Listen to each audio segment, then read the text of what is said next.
Saludos amigos y amigas. Bienvenidos a otro programa Mensajes de Esperanza que se transmite todos los sábados a las 8 de la noche. Soy el pastor Héctor Méndez y me gozo en compartir con ustedes. Pueden encontrarnos en YouTube, en el canal Reverendo en abreviatura REV Héctor Méndez. Allí encontrarán todos los programas del año pasado. Estamos transmitiendo desde la ciudad del Dorado, Miami, Estados Unidos de América, para todo el mundo de habla hispana. Pueden encontrarme en Facebook, en mi página que es Héctor Méndez, y pueden escribirme por correo electrónico, es muy fácil, mendezhector@hotmail.com, mendezhector@hotmail.com. Queremos dar las gracias a muchos de ustedes que nos escribieron felicitando a Oneida por su cumpleaños y también en el pasado programa que celebramos el tercer aniversario de Mensajes de Esperanza. Eso quiere decir que estamos empezando el cuarto año de nuestro programa. Lo empezamos hoy, día 6 de enero, cuando ya culmina para el mundo hispano, especialmente, la época navideña. Y el 6 de enero nos trae muchos recuerdos, recuerdos de juguetes, emociones, experiencias diversas que tuvimos o hemos tenido el 6 de enero. A mí me trae una muy especial, algo que ocurrió hace 30 años, un día como hoy, un día muy, muy especial para mí que les voy a explicar ahora. Para nadie es un secreto que después del año 1959, con el triunfo de la Revolución cubana, los actos públicos quedaron limitados a aquellos que se organizan oficialmente por el gobierno. El último acto público grande, independiente del gobierno, fue el 29 de noviembre de 1959, el acto de clausura del Congreso Católico Nacional. Después, todos los actos eran solo los actos oficiales. Las iglesias dentro de sus templos, las instituciones existentes en Cuba, logias, etcétera, dentro de sus locales, pero no una actividad pública masiva. El 28 de enero de 1991 se reorganizó en Cuba la Asociación Cristiana de Jóvenes, conocida internacionalmente por ser la primera organización ecuménica mundial organizada en 1844 en Inglaterra, que funcionó en Cuba, pero ya en los años 40 del pasado siglo no continuó su trabajo. Fue reorganizada, repito, el 28 de enero de 1991, aprovechando la circunstancia de la apertura que se dio a partir de 1990 y a la cual hice referencia en un programa anterior. La Asociación Cristiana de Jóvenes, o YMCA, como se conoce su sigla en muchos lugares, Young Men Christian Association, en inglés, existe en más de 100 países y desarrolla un amplio trabajo. En Cuba la reorganizamos teniendo presente que las características del país y de la situación no nos permitirían hacer algunas de las cosas que hace la Asociación Cristiana de Jóvenes en otros países. Es muy reconocida en toda América Latina, en Estados Unidos, en Canadá, en Europa, tiene su sede central en Suiza. Pero en Cuba iba a ser diferente. Nuestras actividades eran de otra índole y funcionábamos siempre bajo el paraguas, bajo la representación legal de la primera iglesia presbiteriana de La Habana, donde yo era pastor, ya que coincidentemente me eligieron secretario general o director de la Asociación Cristiana de Jóvenes de Cuba. Hicimos varios talleres, varias conferencias, algunos simposios, pero todo siempre reducido al interior de los diferentes templos. Logramos cohesionar un grupo de jóvenes de distintas denominaciones cristianas. Había bautistas, había pentecostales, adventistas, presbiterianos, católicos, etc. Era una amplia gama. Y nos reunimos en distintos lugares, usamos la catedral episcopal, usamos la iglesia bautista, usamos la iglesia presbiteriana, etc. En diciembre del año 1992, aprovechando la apertura que se había dado, pedimos autorización a aquellas oficinas que le correspondían o le competían ese tipo de permisos y celebramos un concierto de Navidad en la sala Uber de Blanc, en el Vedado.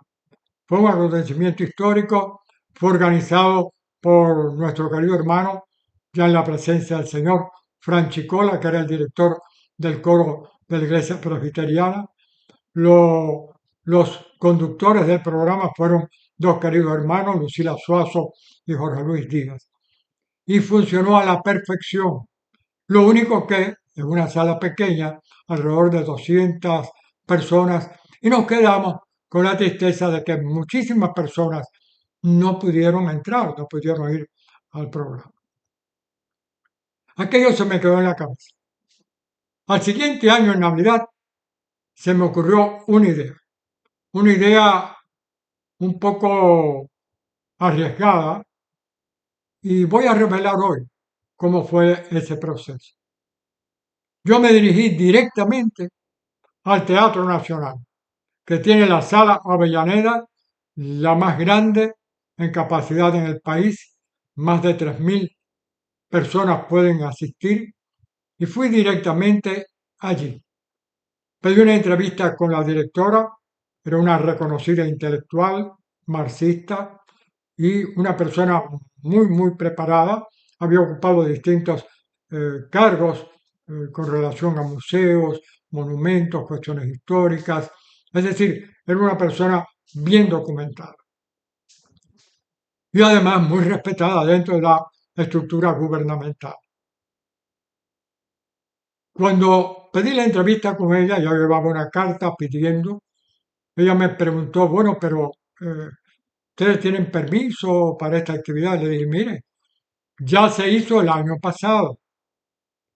Lo único que queremos hacerlo aquí por una cuestión de capacidad, pero no creo que haya ningún inconveniente, porque es una actividad eh, cultural, artística, con música, con danza, etc. No es una predicación, no es un culto. Y a ella le pareció lógica la respuesta, una persona sensata, le pareció una respuesta lógica y me habló de la cuestión económica. Bueno, y en la parte económica, ella me fue a hablar de la cuestión del costo y yo dije, mire, no se preocupe. Nosotros, si vendemos las 3.200 entradas, era 2 pesos en aquella época, parece algo irrisorio hoy en día, eh, nosotros vamos a dar íntegramente el importe de todas las entradas, se vendan o no se vendan. Además, cualquier donación que exista que no hemos pedido va a venir para el Teatro Nacional. Y efectivamente, el señor Carlos Bullos, de la Asociación Cristiana de Jóvenes de Venezuela, generosamente hizo un donativo personal de $200, los cuales se entregaron al Teatro Nacional para mejorar los cables, las luces, las instalaciones eléctricas. Y el señor Bullos asistió, él, corriendo con sus gastos para estar presente en ese evento porque le llamó la atención que en Cuba se fuera a hacer ese gran evento.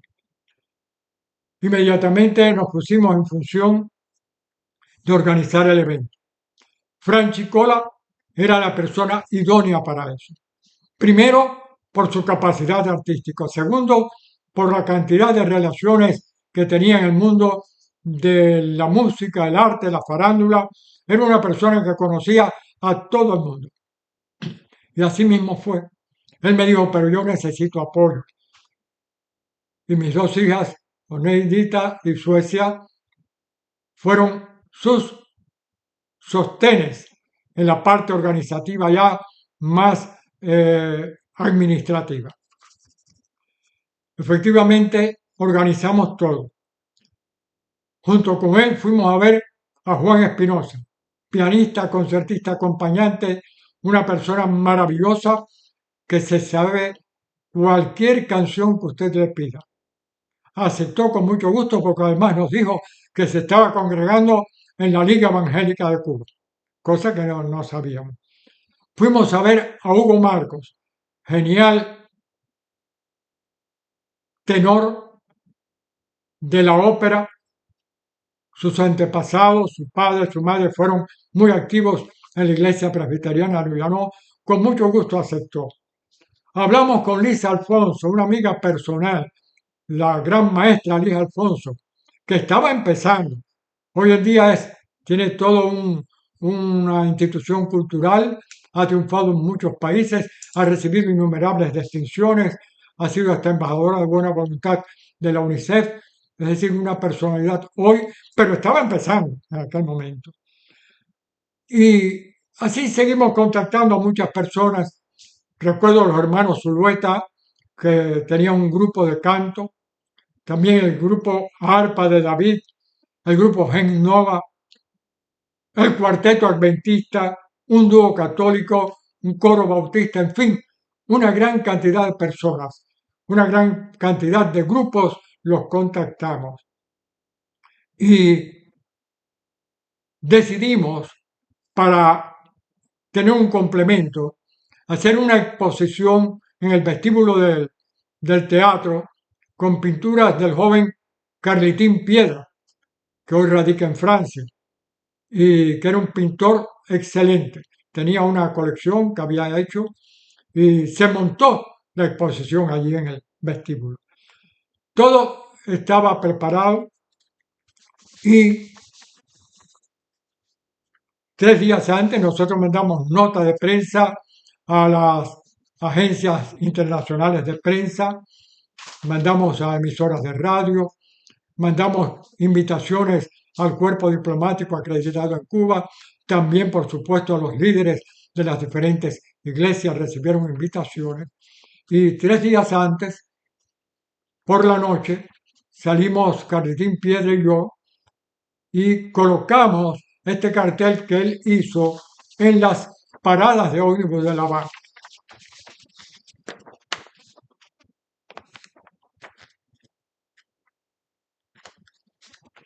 Al otro día, todas esas paradas de ómnibus en la parte central de La Habana amanecieron con estos carteles. Pero en Cuba en aquel momento, la persona que quería vender una bicicleta ponía un cartelito en una parada de ómnibus. El que quería cambiar su casa por otro ponía un papelito.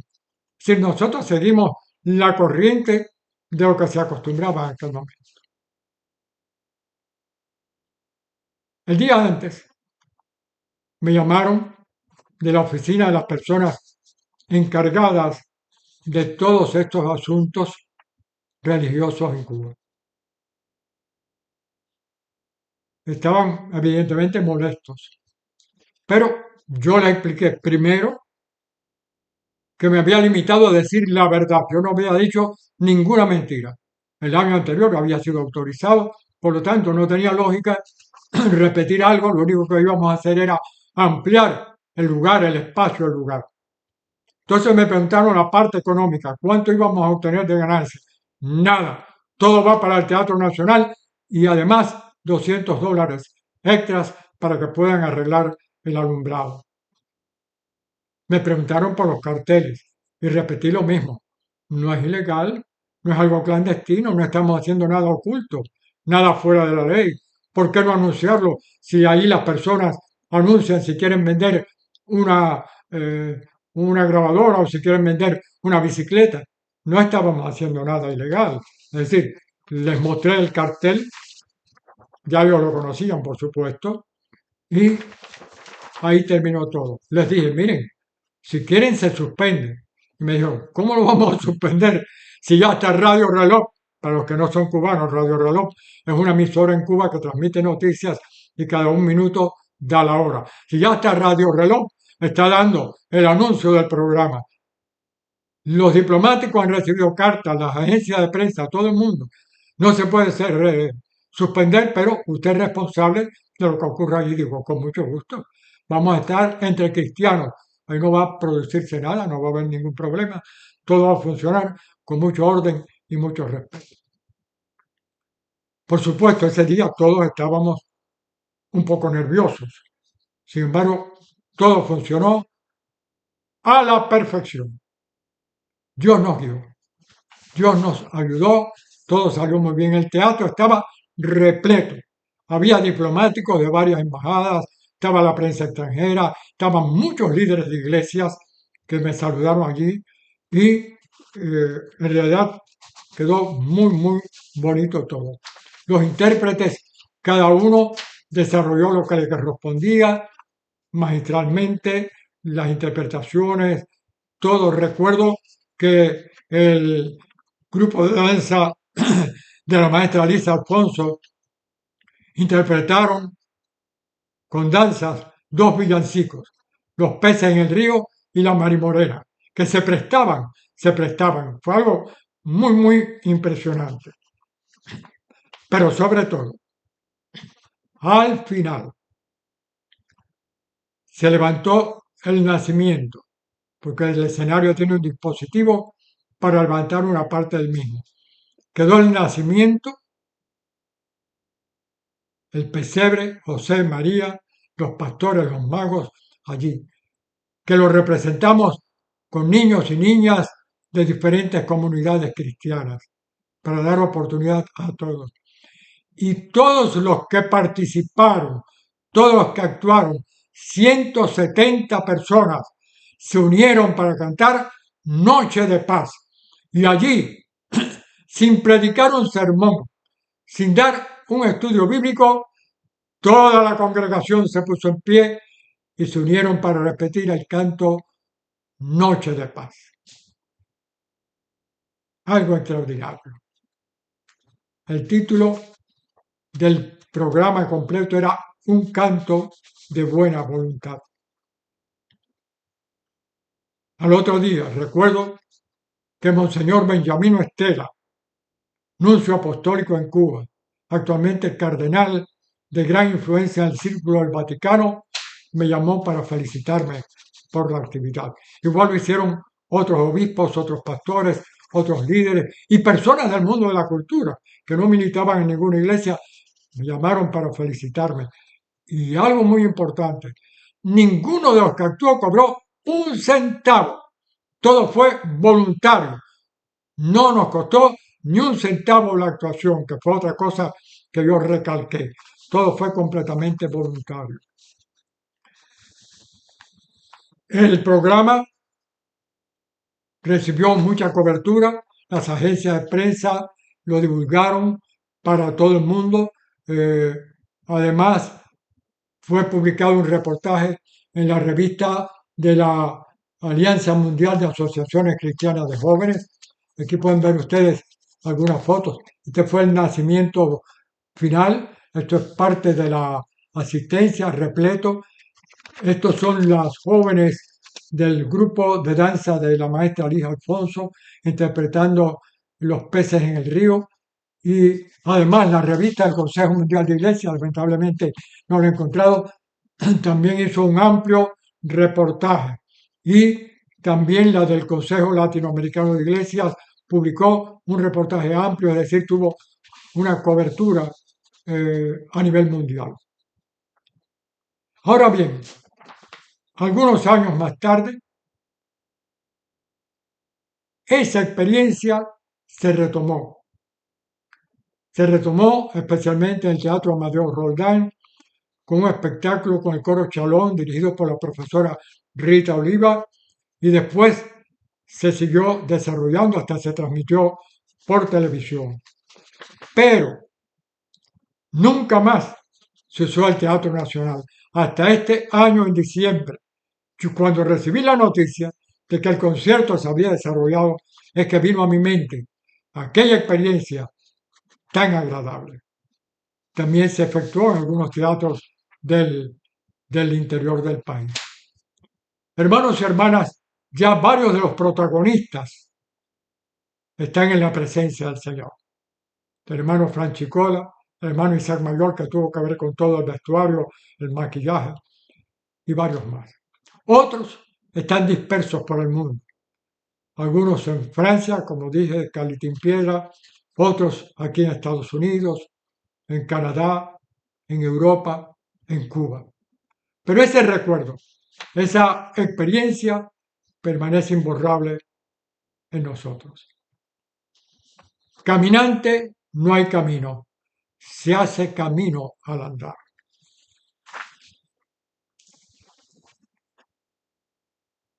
Primera de Samuel 1:9, léalo.